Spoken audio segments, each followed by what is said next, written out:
Hello વિદ્યાર્થી મિત્ર, આપ સૌ વિદ્યાર્થી મિત્રોનું ઓનલાઈન લેક્ચરની અંદર હું હાર્દિક સ્વાગત કરું છું. વિદ્યાર્થી મિત્રો, ધોરણ 8 ની અંદર ગુજરાતીમાં પાઠ નંબર 9 દીકરાનો મારનાર પાઠ વિશે આજે આપણે આગળ અભ્યાસ કરીશું.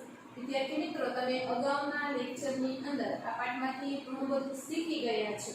તો એ અમુક બાબતોને આપણે યાદ કરી ત્યારબાદ આપણે આપણા પાઠને આગળ ચલાવીએ. સૌપ્રથમ દીકરાનો મારનાર જે પાઠ છે જેના લેખક છે ઝવેરચંદ મેઘાણી. એક આ લોકકથા છે, તેનો સાહિત્ય પ્રકાર છે લોકકથા. તમે જોયું કે ભાઈ આ જે મંદોદર ખાન છે એનો 8 વર્ષનો બાળક છે, એ ચારણ એને જાણી જોઈને મારવા માંગતો નહોતો, પણ અજાણતા એના પર તલવારનો ઘા પડે છે અને જેના કારણે મંદોદર ખાનનો જે 8 વર્ષનો બાળક છે એનું મૃત્યુ થઈ જાય છે.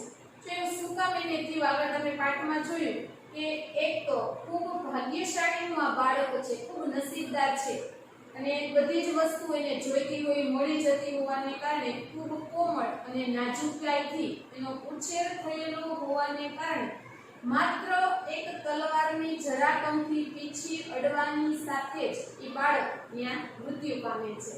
હવે જેવા આખો જે ધૂળેટી રમી રહેલા લોકો છે એ મંદોદર ખાનની ડેરીએ જઈ અને આ સમાચાર આપે છે કે ભાઈ તમારા કુંવરને કોક મારી અને જાય છે. ત્યારે મંદોદર ખાન છે એ તરત જ એ દરબારમાંથી ઊભા થઈ અને આપણે જોયું કે ભાઈ એની ઘોડી છે માલવી કેવી છે કે તો ચાલે તો હરણને આપણી જાય એટલી સ્પીડમાં ચાલે એવી એની ઘોડી છે અને માત્ર ઈ ધારે તો 1 સેકન્ડમાં જે જગ્યાએ પહોંચવું હોય ત્યાં પહોંચી શકે અને 2000 રૂપિયા એની કિંમત હતી. આપણે આગળના લેક્ચરની અંદર જોયું. એ ઉપરાંત તમે જોયું કે ભાઈ આખો ડાયરો છે એ કાવા કસુંબાની અંદર ભેગુર બનેલો છે. માત્ર આ સમાચાર મળતાની સાથે જ એ આખો ડાયરો છે એ પોતાના કાવા કસુંબામાંથી ઊભા થઈ જાય છે અને વિચારે છે કે ભાઈ એવું કોણ છે કે જે દરબારના છોકરાને મારી અને આ રીતે જાય છે. આપણે આપણા પાઠને આગળ જોઈએ. જેમ કે છે એને ફક્ત ચોપડા પર મંદોદર ખાને રાંગમાં લીધી. અહીંયા કોની વાત છે તો કે ઘોડીની. ચોપડા ભેર મતલબ કે જે ઘોડી ચલાવવા માટે જે ચાપખાની જરૂરિયાત હોય એ ચાપખું એના ઉપર મારી રાંગમાં લેવું એટલે એના ઉપર સવાર થયું. માત્ર એક જરાક અંધું એના ઉપર બેસી અને જેવી ઘોડીને મારી એટલે તરત જ એ ઘોડી છે એ ચાલવા લાગી. સાથળ હેઠે તલવાર દબાવી અને રોઝડીને ડચકારી જાણે તીર છૂટ્યું. એને શું કર્યું તો કે પોતાના પગ જ્યાં છે એ સાથળની છે પોતાની તલવાર છે એ દબાવે છે. રોઝડી ઘોડીનું નામ છે. એ ઘોડીને લઈ ડચકારી. તો તમે કોઈ પણ ઘોડને છે એ આ રીતે ચલાવતા હોય એટલે માત્ર ડચ એવો અવાજ કરો એટલે ચાલવા લાગી. એમ કે છે ઝમ ઝમ ઝમ આંખના 3 પલકારા ભેગી તો ઘોડી સીમાડે પહોંચી. એમ કે છે માત્ર જેવી ડચ કરી કે ઝમ ઝમ ઝમ એવો અવાજ આવ્યો. આંખના 3 પલકારા. તમે ઘણી વખત નિરીક્ષણ કરીને જોતા હોય તો તમારી આંખ છે એ અમુક સમયે ચાલુ બંધ થતી હોય. એટલે કે છે આંખને તમે 3 વખત પલકારો મતલબ કે ખોલો અને બંધ કરો એટલી વારની અંદર તો શું થયું તો કે ઘોડી સીમાડે એટલે ખેતર જ્યાં આવેલા છે ત્યાં પહોંચી ગઈ. સમથળ ધરતીમાં સામે જુએ ત્યાં તો આદમીને ભાગતો ભાળ્યો. સમથળ એટલે સીધી સપાટ કે છે સીધી સપાટ એવી ધરતી એટલે જમીન. સપાટ જમીન જુએ છે ત્યાં તો સામે જુએ તો આદમી એટલે માણસ. એક માણસ ભાગતો હોય એવું મંદોદર ખાનને છે એ દેખાય છે. હાથમાં ઉઘાડી તલવાર પ્યાલા જેવી ચમકે છે.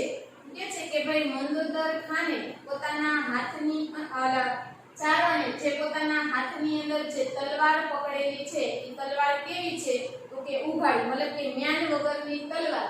કેવી ચમકે છે તો કે પ્યાલો એટલે ગ્લાસ. ગ્લાસ જે રીતે ચમકતો હોય એવી રીતે ઈ ચમકે છે.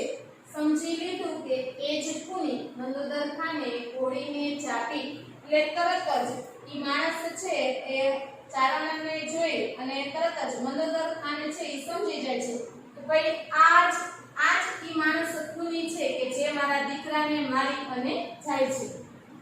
મહેમાન દોડ્યા જાય છે ત્યાં ડાગલા સંભળાયા. જો એ ચારણ જે મહેમાન છે એને તો કોઈ વાતની કઈ ખબર નથી, એ તો સીધા સીમાડા તરફ દોડ્યા જાય છે.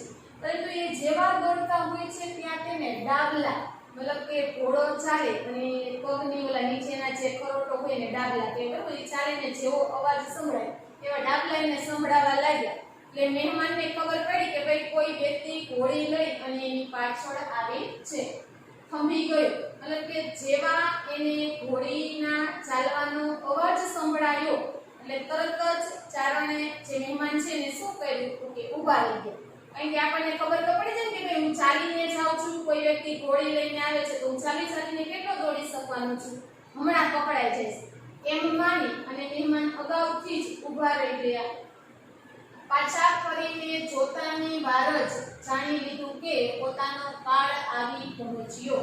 તો એ શું કરે છે મહેમાન, જેવું એને પાછળ ફરીને જોયું તો કોઈ માણસ ઘોડી લઈને આવતો તો એ માણસને જોતાની સાથે જ એ મહેમાન સમજી ગયા શું થયું તો કે મારો કાળ એટલે મૃત્યુ કે છે મારું મૃત્યુ આવી પહોંચ્યું. મતલબ કે હવે ગમે ત્યારે મારું મૃત્યુ થઈ જશે એવા અનુમાન મહેમાનને લાગી ગયું.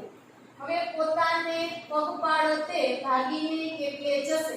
તો એ પોતાની જાતને પ્રશ્ન પૂછે છે ભાઈ તું પગપાળે આવી રીતના ભાગીને ક્યાં સુધી જઈ શકીશ? એક સમય એવો આવશે જ કે જ્યારે આ ઘોડી પર બેસેલો માણસ છે એ તને પકડી લેશે. એમાં મરવું તો છે જ, માટે હવે ચિત્રા સિદ્ધ ફાળવા. જો બહુ સરસ આ લીટીની અંદર કહે છે આમ તો એ કે મારું મૃત્યુ તો નક્કી જ છે, મતલબ કે હું દોડીશ તો આગળ જઈને મરીશ, અહીંયા ઉભો રહીશ તો અહીંયા મૃત્યુ થશે. તો એ કહે છે મરવું છે એ બાબત શું છે કે નક્કી જ છે. ચિત્રા સિદ્ધ ફાળવા એટલે વ્યર્થ પ્રયત્ન સુકામે નહીં કરવા. કે છે એક બાબત નક્કી છે કે મારું મૃત્યુ થવાનું જ છે, કે આવી ખોટી મહેનત સુકામે નહીં કરવી જોઈએ, કે અહીંયા જ ઉભો રહી જાવ. ઉભો રહ્યો બોલીને તો કાળને અટકાવાય એવું રહ્યું નથી. જો એ શું કરે છે એ મહેમાન ઉભો રહે છે પણ એમ કહે છે કે બોલીને મતલબ કે પોતાની સફાઈમાં કાંઈ બોલે અને કાળ અને મૃત્યુને કાંઈ બોલીને પોતાના મૃત્યુને અટકાવી શકાય હવે એવો સમય રહ્યો નથી. કારણ કે ઈ મારીને ભાગ્યો એટલે બધાને શું લાગ્યું કે ભાઈ આ વ્યક્તિએ જાણી જોઈને એને મારેલો છે. એટલે કહે છે કે હવે હું મારા મૃત્યુને કાંઈ બોલીને રોકી શકું એમ છું નહીં. ખુલાસો કરવાનો વખત નથી રહ્યો. એ કહે છે કે ભાઈ હવે મારે ખુલાસો કરવાનો સમય રહ્યો નથી. ખુલાસો એટલે ચોખવટ, વખત એટલે સમય. કે છે હવે ચોખવટ કરવાનો સમય પણ રહ્યો નથી કે હું ચોખવટ કરીને કહી શકું એવું કંઈ બાકી છે નહીં. એટલે સામા ઊભા રહીને આ મુસાફરે પોતાની તલવાર પોતાના જ ગળે માંડી.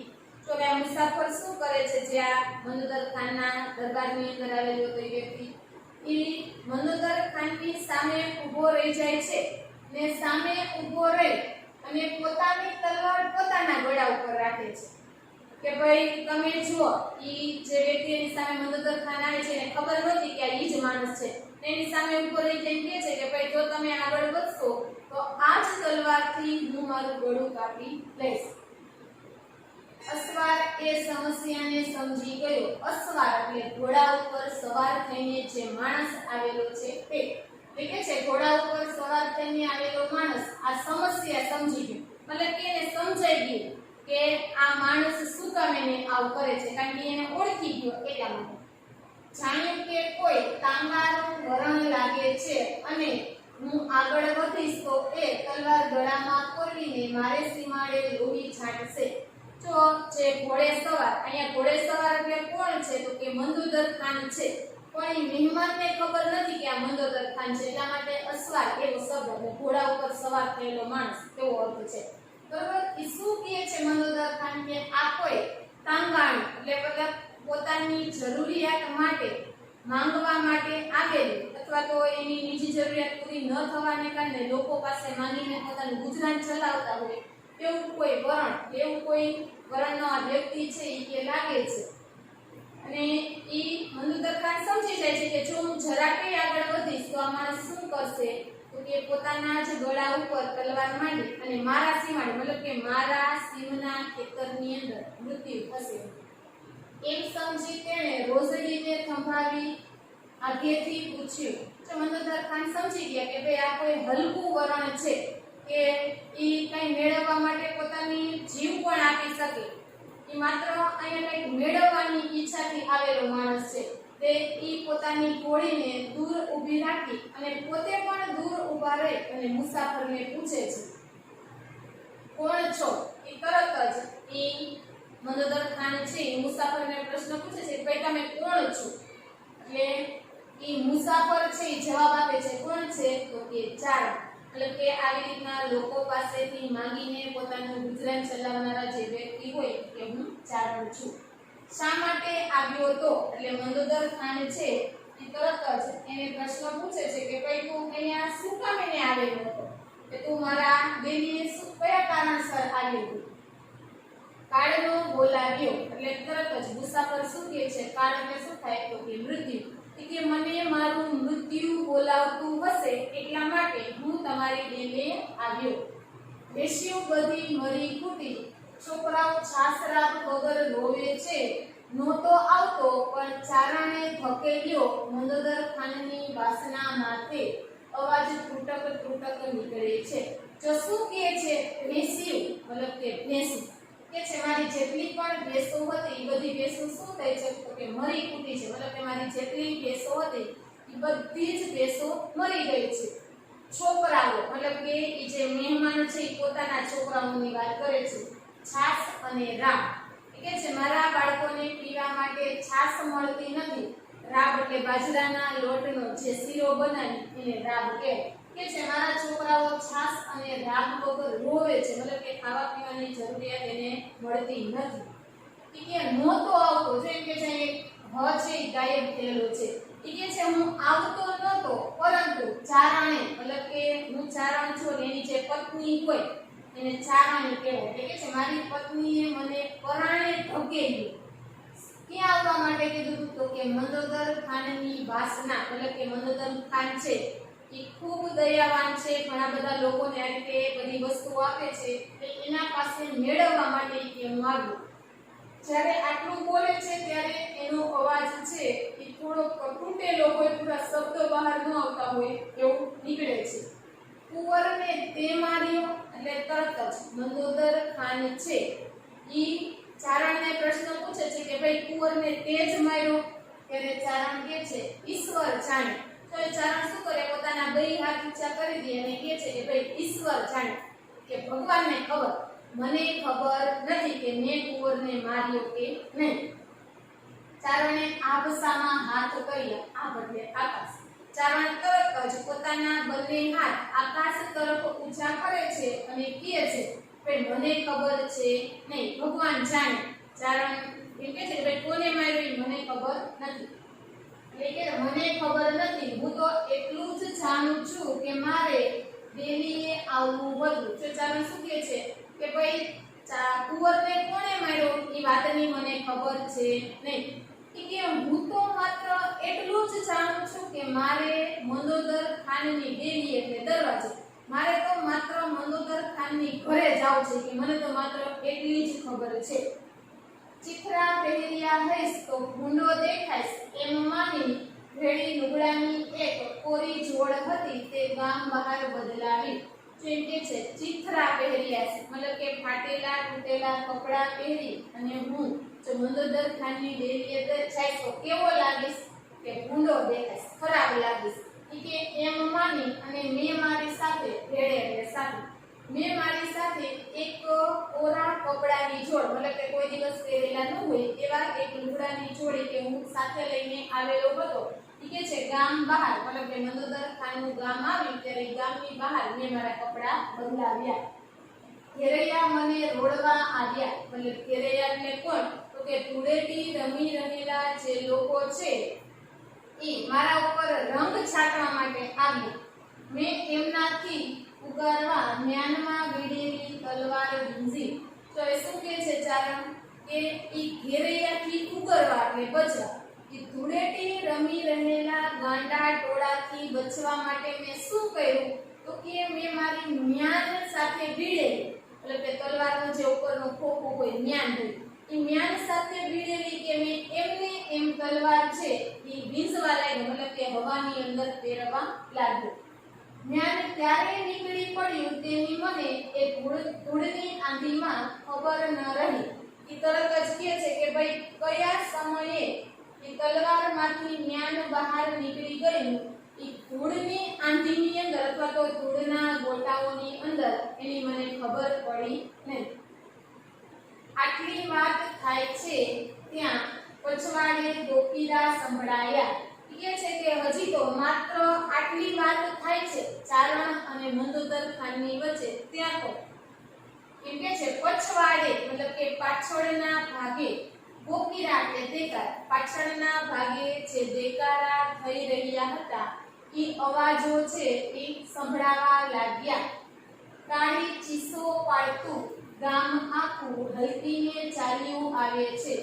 કાળી ચીસો મતલબ કે એના કુંવરનું મૃત્યુ થયું છે ને કોઈ મારીને આવી રીતે જાય છે એટલે બધા ક્રોધની અંદર આવી ગયા છે અને જોર જોરથી રાડો પાડતા ચીસો પાડતા હલકીને મતલબ કે આખા ગામની પાસે જે હથિયારો હોય, કોઈ તલવાર લઈને આવે, કોઈ બીજી વસ્તુઓ, પોતાના પાસે જે છે બધી જ વસ્તુઓ લઈ ને આ માણસને મારવા માટે એના તરફ દોડે છે.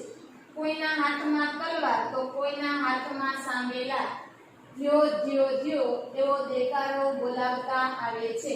તો એ તરત જ કહે છે કે ભાઈ કોઈ વ્યક્તિએ પોતાના હાથની અંદર તલવાર લીધી, કોઈ વ્યક્તિએ ભાલા લીધા, પછી કોઈ એવી રીતના મારવાના જે હથિયારો છે એ લઈ ધ્યો એટલે મારો મારો મારો એવો દેકારો કરતા કરતા કહે છે કે ભાઈ આખું ગામ છે એ તરફ ચાલ્યું આવતું હતું. ભાગતા જ ચારણને થાળ ખાધી. તો એ કહે છે કે જેવો આવો દેકારો સંભળાયો, આવા અવાજો સંભળાય કે તરત જ ચારણને ઠાર પડી. ઠાર પડી એટલે બીક લાગી કે ભાઈ નહીં એ માણસો હમણાં આવશે મને મારી નાખશે. તો મંદોદર ખાને રોઝડીની માથેથી રાંગ છાટી. હવે મંદોદર ખાન શું કરે છે તો પોતે રોઝડી એટલે ઘોડી, પોતે પોતાની રોઝડી ઘોડી ઉપર સવાર હતા, રાંગ એટલે ઘોડી ઉપર બેઠેલા હતા, છાટવી એટલે નીચે ઉતરા. એ પોતે પોતાની ઘોડી ઉપર સવાર થયેલા હતા. હવે શું કર્યું તો કે પોતે ઘોડી ઉપરથી નીચે ઉતરી ગયા. પોતાની તલવાર આઘેરી ફગાવી દીધી. આઘેરી એટલે દૂર. મંદોદર ખાન શું કરે છે તો કે પોતાની જે તલવાર હતી એ પોતાની તલવાર પોતાનાથી દૂર ફગાવી દે છે, ફેંકી દે છે. અને પછી સાદ કર્યો. સાદ એટલે અવાજ. ત્યારબાદ મંદોદર ખાન છે એ ચારણને અવાજ દે છે, ગઢવા અહીં આવ. આલે ગઢવા એટલે ગઢવી અથવા તો ચારણ. એ કહે છે કે એ ગઢવી તું અહીં આવ અને આવે મતલબ કે આ મારી ઘોડી અને આ તલવાર છે એ તું લે. શું એટલે તરત જ ચારણ છે એ મંદોદર ખાનને પ્રશ્ન પૂછે છે કે ભાઈ તમે આ શું બોલો છો, આ શું કહી રહ્યા છો?